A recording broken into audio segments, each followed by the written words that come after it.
নিয়ে হামলার লক্ষ্য ভিপি নুরুল হক নূর ও তার সমর্থকরা।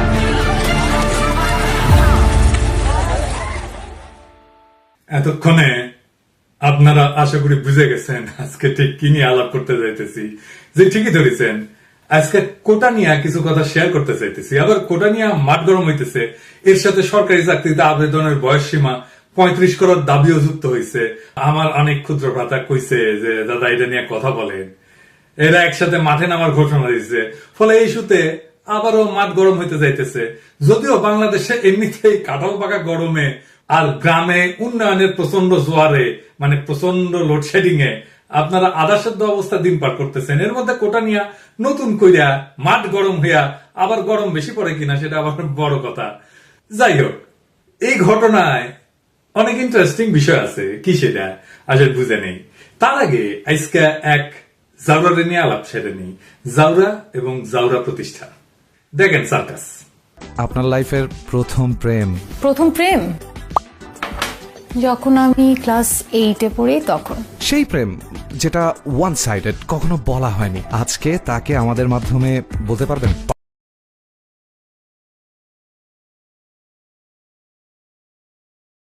আচ্ছা, প্রেম লাইফ না সিঙ্গেল লাইফ, আপনার এক্সপেরিয়েন্সে কোনটা বেটার আপনার কাছে?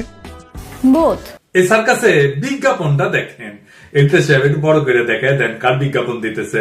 আঙ্কারে প্রথম আলো, ডাবর।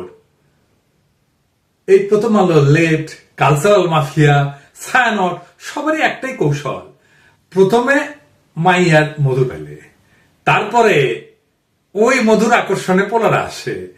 এই মাইয়া ক্লাস 8 থেকে প্রেম করে। তো এই গল্প শুনাইতেছে, শুনাক, অসুবিধা নাই। কিন্তু ডাবর, এর মধ্যে ডাবর কেন? হ্যাঁ, মতিউর রহমান, ডাবর একেবারে পশ্চাৎ হান্দায় দিব।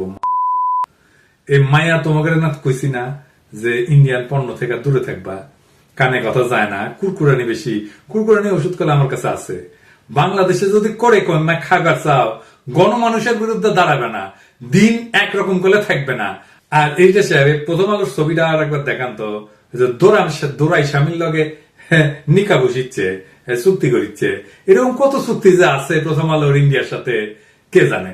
বাংলাদেশ ধ্বংস করার মিডিয়া কারিগর দুটা, একটা মতিউর রহমান আর একটা ডেলি স্টার, মাহফুজা নাম। এরাই 111 ঘটায় হাসিনারে আনছে। যেদিন হাসিনা পড়বে সেদিন প্রথম আলো আর ডেলি স্টার অফিসে দখল নেওয়া লাগবে, করলে পাশা লাথি দিয়ে সব কটা বাইর করে দিবেন। তারপরে কি করা লাগবে আমি কয়ে দেবো। এই দুইটাই জাউরার জাউরা। এই দেন তো এটা দেন, ঠকাস ঠকাস করে মেরে দেন। আর ওই যে ভারত বন্ধু পাইলাম কয়টা, আর একটা পাইলাম, তাই না? হ্যাঁ, আগের গুলার সাথে দেখান। অপূর্ব, জান্নাতুন পিয়া, মেজাবিন, আব্দুল নুর তুষার আর এ তানজিন তিশা। এখন আমার ক্ষুদ্র ভাতারা কবে যে মায়াদের বয়কট করলে বাকি থাকবে কে? কেউ তো বাকি থাকবে না, না থাকাই তো উচিত। হ্যাঁ, এই বালগুলোরে দেখা লাগবে কে? না আছে চেহারা, না আছে ফিগার, না জানে অভিনয়। এই যে জান্নাতুল পিয়া, ওর ফিগার তো সরিষার তেলের বোতলের না কার। হ্যাঁ, তো দেখেছেন, ছবি দেখেছেন, জায়গা মতো দাঁড়াইছে আর কি। হ্যাঁ, ড্যাডি অফ দ্য নেশনের। হ্যাঁ, তো দেখবাই যখন তখন এই মার্গট রবির দেখবা, গ্যাল গার্ডেনের দেখবা, স্কারলেট জোহানসনের দেখবা। হ্যাঁ, এইসব ঝোলেরা দেখার দরকার আছে। এখন ক্ষুদ্র ভাতারা কবে দাদা আপনি কে করে জান্নাতুল পিয়া ফিগার দেখেছেন? দেখেছি, শুধু দেখি না, ম্যাপেও লিছি। বাঙ্গু সেকুলারেরা ওই যে প্রগতিশীলতা বেছে না, এরা গ্ল্যামার বেছে। প্রগতিশীলতার এদের গ্ল্যামারের দেবো, আর এটাই রাজনীতি। যাই হোক, কোটা প্রসঙ্গে আসি। কার্ল রানির ক্ষমতার চরিত্র এবং তার দেশ শাসনের ধরন বোঝার জন্য এই ঘটনাটা একটা অতি উৎকৃষ্ট উদাহরণ। কার্ল রানির তো গুণের শেষ নাই। এই ঘটনায় তার কিছু পুরানা গুণ আবার নতুন করে প্রকাশ পাইতেছে। এই কার্ল রানির কর্তৃত্ববাদী শাসনের কথা গোটা দুনিয়া জানে। হাসিনা 15 বছর শাসন আমলে অনেকবারই তাদের বেকায়দায় পড়তে হয়েছে। জনগণের দাবির মুখে তার অবস্থান পরিবর্তন করতে বাধ্য হয়েছে বেশ কয়েকবার। যেমন নিরাপদ সড়ক আন্দোলনে সড়ক আইনের কিছু সংস্কার হয়েছিল, বেসরকারি বিশ্ববিদ্যালয় থেকে ভ্যাট আদায় বাতিল হয়েছিল এবং সরকারি চাকরিতে কোটা ব্যবস্থা বাতিল করা হয়েছিল। হ্যাঁ, কিন্তু অবাক করা বিষয় হলো যেগুলো সবগুলাই আবার ধীরে ধীরে ফেরত আসতেছে। আপনি কুত্তার লেজ যদি 100 বছরের চুঙ্গার মধ্যে বইরা রাখেন না, তো তারপরে যখনই ছেড়ে দিবেন আবার দেখবেন বাঁকা হয়ে গেছে। বিশ্বাস না ট্রাই করে দেখতে পারেন, অবশ্যই ট্রাই করার দরকার নাই, লিগের দিকে তাকাইলে এটা বুঝবেন এই লিগ হইতেছে কুত্তার লেজ। তো এই জন্যই কুত্তার সাথে এদের এত ভাব ভালোবাসা হয়, বুঝছাও। হ্যাঁ, ওই যে পোলাটা দেখেন না, ওই যে হাসিনা পোলা, হ্যাঁ, ও কুত্তা প্রেমী, হ্যাঁ, কুত্তা লিয়ে বসে থাকে, কুত্তাটা কলে সুন্দর আছে। তো যাই হোক, ওই জনগণের আন্দোলনের মুখে এগুলো যেগুলো মেনে নিছে বলে এতদিন আপনারা মনে করছিলেন, তা সবই কিন্তু একের পর একটা এখন ফেরত আসতেছে। আন্দোলনের মুখে কাউয়া কাউয়া কাদের, ওই যে কাউয়া কাউয়ার সাউন্ড না, জোরে দেন, আরো জোরে দেন, আরো জোরে দেন, কান ফাটাই দেন। হয়েছে ওই যে সড়ক আইনে কইছিল না, যে সড়ক আইনে যে কঠিন কঠিন বিধানগুলোর যুক্ত করার ঘোষণা দিছিল না, সেগুলো ইতিমধ্যে শিথিল করা হয়েছে কিন্তু জানেন। উচ্চ আদালতে ভ্যাট প্রত্যাহারের ঘোষণা বাতিল হয়েছে। সবশেষে কয়েকদিন আগে উচ্চ আদালত সরকারি নিয়োগের ক্ষেত্রে এই মুক্তিযোদ্ধা কোটা বাতিল সংক্রান্ত পরিপত্রে অবৈধ ঘোষণা করছে।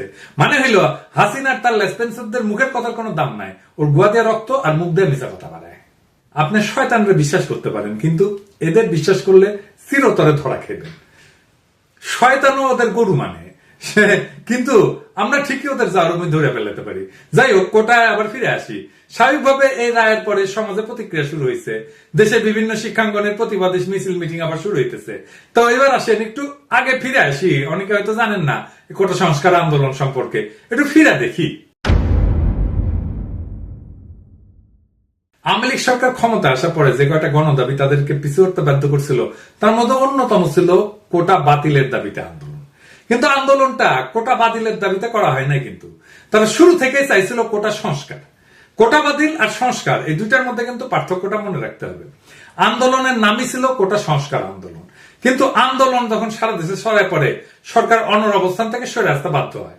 কাটালানির সবকিছুতে ক্রেডিট নেওয়ার অভ্যাস আছে, তাই তখন সে কোটা বাতিলই করে দিছিল। তখন আন্দোলনকারীরা ভাবছিল, আরে বা চাইলাম সংস্কার করে দিল বাতিল, হ্যাঁ, চাইছিলাম পিস্তল দিল কামান। কিন্তু এখন আবার হাইকোর্টের রায়ের মাধ্যমে কোটায় বাতিলকে অবৈধ ঘোষণা করে বহাল রাখার আদেশ দেওয়া হয়েছে। জার্মানিটা দেখেছেন? ফলে কোটা নিয়ে আবারও আন্দোলন শুরু হইতেছে। এই বিষয়ে আমরা আজকে বিস্তারিত কথা বলার চেষ্টা করব। আদালতের মাধ্যমে নানা ইতরামির বাস্তবায়ন এই আমলে প্রায় শিল্পের পর্যায়ে পৌঁছে গেছে, হাসিনা নিয়ে গেছে। এক একটা হারামি কোর্টকে, হাইকোর্টকে পুরাই মুজিব কোর্ট বানাই ফেলছে।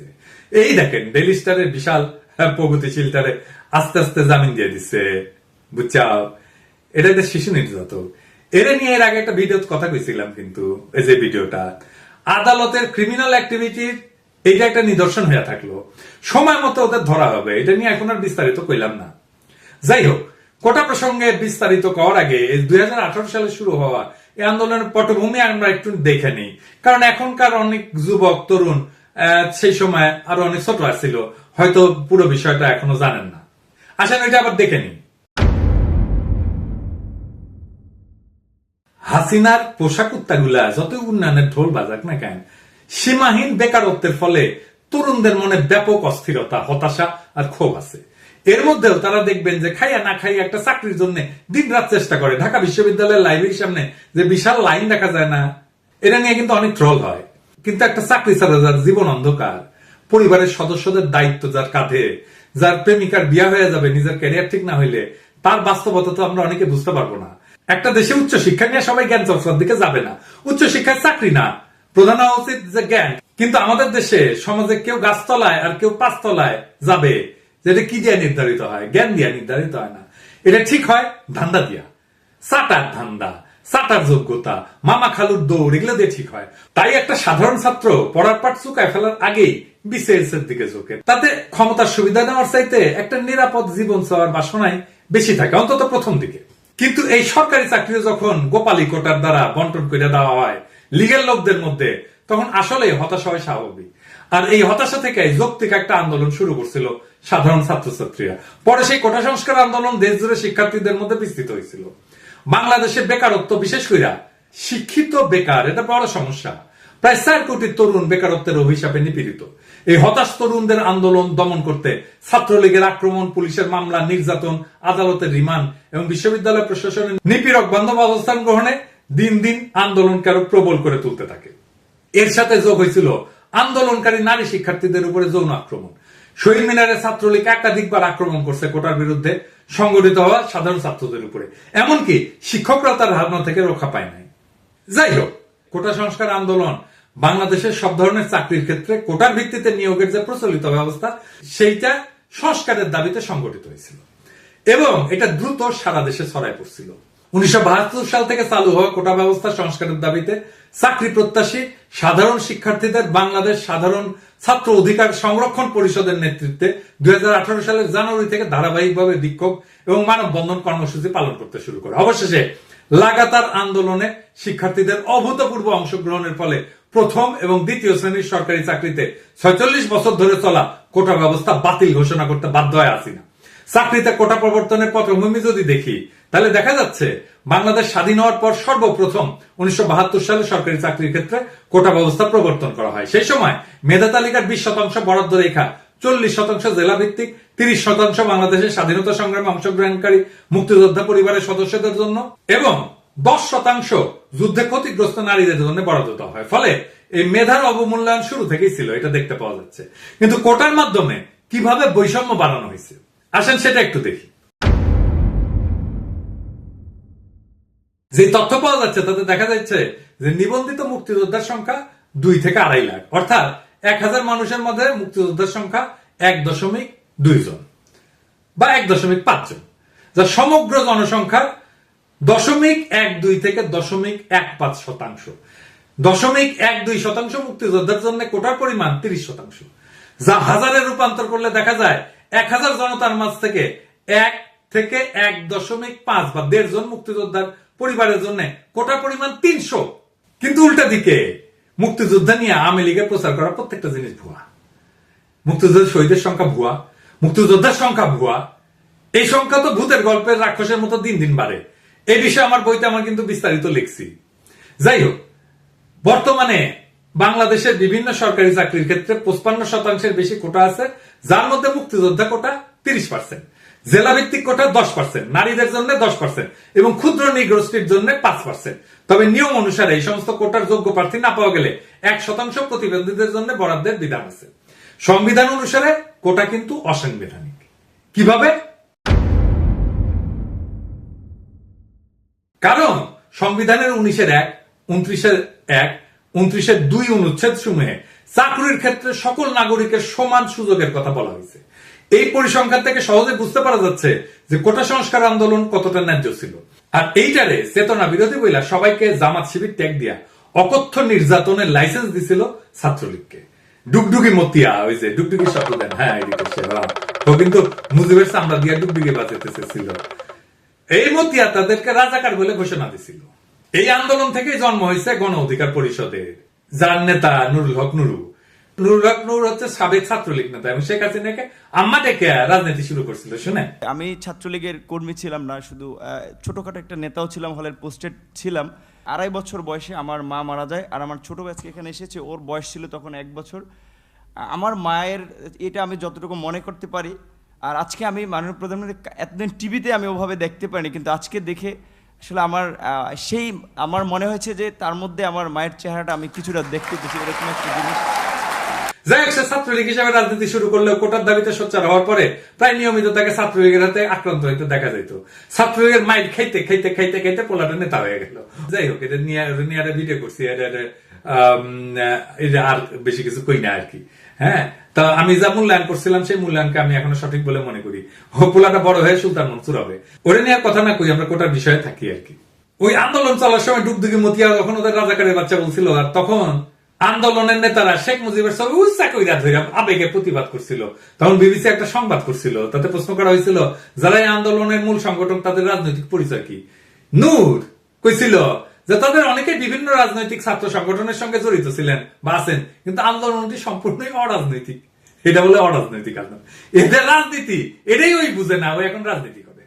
কোটা সংস্কার বা কোটা বাতিলের আন্দোলন যে রাজনীতি, সেটা দেশে কইতেছে এটা অরাজনৈতিক। চিন্তা করে কয় যে আমি আগে ছাত্রলীগের রাজনীতির সঙ্গে যুক্ত ছিলাম, এখন কোন দলের সঙ্গে নাই। অন্য অনেকে হয়তো অন্য কোনো দলের সঙ্গে থাকতে পারেন, কিন্তু আমাদের আন্দোলন একেবারে অরাজনৈতিক। এর পেছনে কোনো রাজনৈতিক ষড়যন্ত্র নাই। যদি থাকতো তাহলে আমরা অনেক আগে সহিংসতার পথ বেছে নিতে পারতাম, কিন্তু আমরা শুরু থেকে একেবারে শান্তিপূর্ণ উপায়ে আন্দোলন করতেছি। তার মানে রাজনীতি মানে সহিংসতা। ওই কয় তুই তো এখন রাজনীতি করে, তুই কি সহিংসতা করে?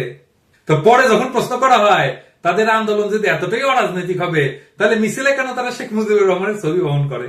মানে শেখ মুজিব অরাজনৈতিক চাও? তখন এই নূর কইছিল যে বঙ্গবন্ধু হচ্ছেন বাংলাদেশের স্থপতি।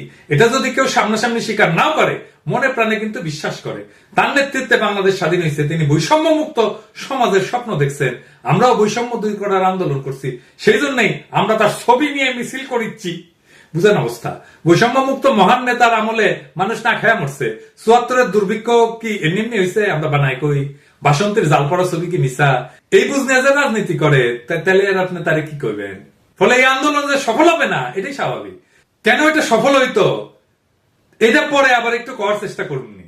ওই সময় নূরের সাথে যোগাযোগের চেষ্টা করছিলাম, কথা বলার চেষ্টা করছিলাম, পাত্তাই দেয় না, কথাই কয় না, এতই রুয়াবর। বিবিসি তখন লিখছিল, আমরা দেখেছি একটি অরাজনৈতিক ইস্যুর আন্দোলনে ছাত্ররা রাজনৈতিক নেতার ছবি নিয়ে মিছিল করছেন। বাংলাদেশের ছাত্র আন্দোলনের ইতিহাসে এমন নজির সম্ভবত এটাই প্রথম ছিল। শাহবাগে ছাত্রদের বড় বড় মিছিলগুলোতে সরকারি চাকরিতে কোটা ব্যবস্থার সংস্কার দাবি করা হয়েছিল। তাতে অনেকের হাতেই ছিল বাংলাদেশের স্বাধীনতা আন্দোলনের নেতা এবং প্রতিষ্ঠাতা রাষ্ট্রপতি শেখ মুজিবুর রহমানের ছবি। শুধু তাই না, আন্দোলনকারীদের মুখে শোনা যাচ্ছিল জয় বাংলা জয় বঙ্গবন্ধু স্লোগান, যেটি আসলে সচরাচর বাংলাদেশের ক্ষমতাসীন আওয়ামী লীগ এবং তাদের অনুসারী সংগঠনগুলোর সমাবেশই শোনা যায়। যাই হোক, কোটা তো আবার ফিরে আসলো, কিভাবে সেটা দেখি। 2018 সালের 4 অক্টোবর জনপ্রশাসন মন্ত্রণালয় সরকারি দপ্তর, স্বায়ত্তশাসিত, আধা স্বায়ত্তশাসিত প্রতিষ্ঠান, বিভিন্ন কর্পোরেশনের চাকরিতে সরাসরি নিয়োগের ক্ষেত্রে সরকারের বিদ্যমান কোটা পদ্ধতি সংশোধন করে পরিপত্র জারি করে। ওই পরিপত্রের বৈধতা চ্যালেঞ্জ করে 2021 সালে রিট করে চাকরি প্রত্যাশী এবং মুক্তিযোদ্ধার সন্তান ওহিদুল ইসলাম সহ 7 জন। আপনাদের হয়তো মনে আছে, কোটা সংস্কার আন্দোলন চলার সময় এই আন্দোলনের বিরুদ্ধে একটা অংশ সক্রিয় হয়ে ওঠে।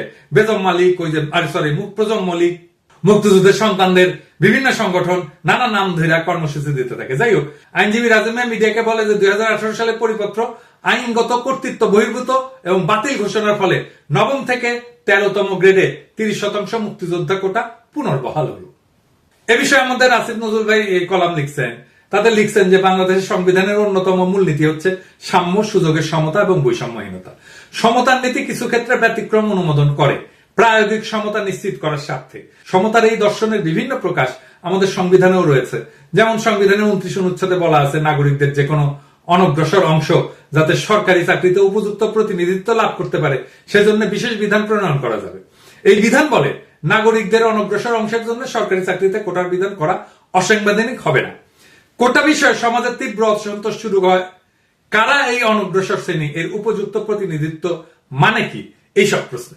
কোটা নিয়ে অতীত ও বিদ্যমান এই বিতর্ক মূলত মুক্তিযোদ্ধাদের, এমনকি তাদের সন্তান নাতি নাতনিদের জন্য কোটার বিধান কেন্দ্রিক। মুক্তিযোদ্ধারা কি সমাজের অনগ্রসর অংশ? তিনি প্রশ্ন তুলছেন। এদেশের তৎকালীন এলিট পরিবারগুলো সহ সমাজের সর্বস্তরের মানুষ মুক্তিযুদ্ধ করছিলেন। তারা ঢালাওভাবে অনগ্রসর হন কিভাবে, বা তারা কতটুকু সুবিধা পেতে পারেন? এটা একটা জরুরি প্রশ্ন। অন্যায় সুবিধা দেওয়া হলে মুক্তিযুদ্ধের প্রতি সম্মান মর্যাদা কোনোটাই বাড়বে না, এটা আমরা সবাই মানি। তিনি বলেন, এই কোটার এই আধিক্য সমাজের সীমাহীন বৈষম্য সৃষ্টি করেছিল। উদাহরণ হিসেবে উনি কয়েকটা উদাহরণ দিচ্ছেন।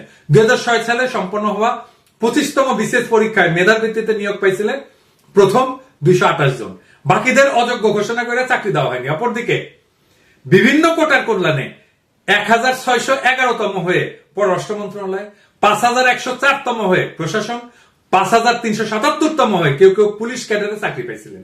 আর একটা বিস্ময়কর বিষয় হলো, এত ব্যাপক হারে কোটা যাদের জন্য সংরক্ষণ করা হয়েছিল তারা কোটা সমসংখ্যক পদে নিয়োগ পরীক্ষায় পাশও করেনি কখনো।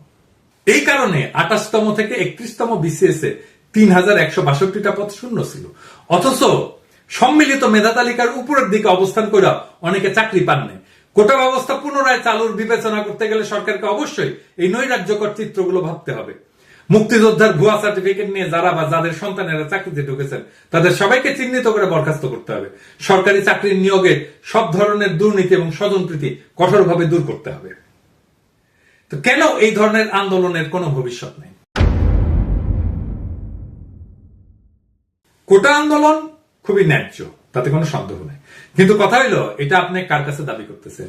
একজন ফ্যাসিস্টের কাছে আপনি যখন আপনার অধিকার চাইবেন তখন তো সে নিজেকে আরো শক্তিশালী মনে করবে, সেটাই তো তার বৈধতার উৎস হয়ে যায়। এই আন্দোলন যখন চলে তখন বিরল হইলেও কেউ কেউ এটা বিরোধিতা করছিলেন, মানে এই ধরনের আন্দোলনের পরিণতি যে ভালো হবে না সেটা অনেকে বলছিলেন। এটাতে যে রাজনৈতিক মুক্তি আসবে না সেটাও বলছিলেন।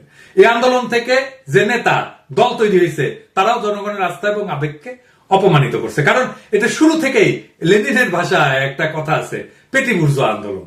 পেটি এটা একটা ফ্রেঞ্চ ফরাসি শব্দ। পেটি মানে ক্ষুদ্র, ছোট, ক্ষুদ্র স্বার্থের জায়গা থেকে আন্দোলন।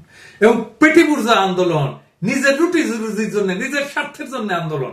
এইটা দিয়ে কোনোদিন রাজনৈতিক মুক্তি আসে না, আসতে পারে না, যদি না সে আন্দোলনের সাথে মতাদর্শিক সংগ্রাম যুক্ত না হয়।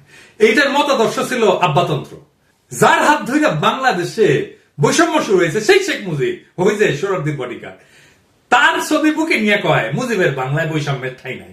কত বড় হারামিপনা! আমাদের রাজনৈতিক মুক্তির সংগ্রামকে আগায় নিতে হবে। রাজনৈতিক ভাবে মুক্তি পাওয়া গেলে এই ধরনের আব্বাতন্ত্র, পিতৃতন্ত্র, মুজিবতন্ত্র এমনিতেই জয় বাংলা হয়ে যাবে। যেটাকে বলি যক্ষা ভালো হইলে কাশি এমনিতেই ঠিক হয়ে যাবে।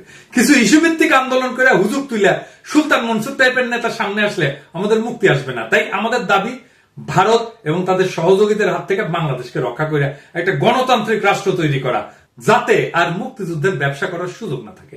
চেতনার নামে দেশের সর্বনাশ করতে কেউ যেন না পারে, সেই শক্তিশালী প্রতিষ্ঠান তৈরি করা হবে।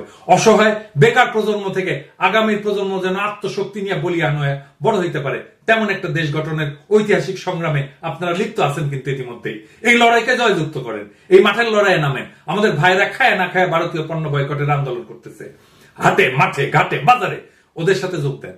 ইন্ডিয়া তাড়াইলে হাসিনাও তাড়ানো যাবে। হাসিনা বিদায় করতে পারলে কোটা মোটা আমরা ডাস্টবিনে চুলে ফেলবো, আর কোটায় যারা চাকরি পাইছে তাদের পাশায় লাথি দিয়ে বের করে দেবো। সকলের জন্য সাম্যের রাষ্ট্র আমরা গড়ে তুলবো। সেই দিনকে আসেন আমরা বাস্তব করে তুলি। তাছাড়া যতই আন্দোলন করেন কোনো লাভ হবে না। সাময়িক ভাবে পিছু হটবে, তারপর কুত্তা হাসিনার লেজ আবার বাঁকা হয়ে যাবে। তাই আসেন ওই কুত্তাটারে সটাই।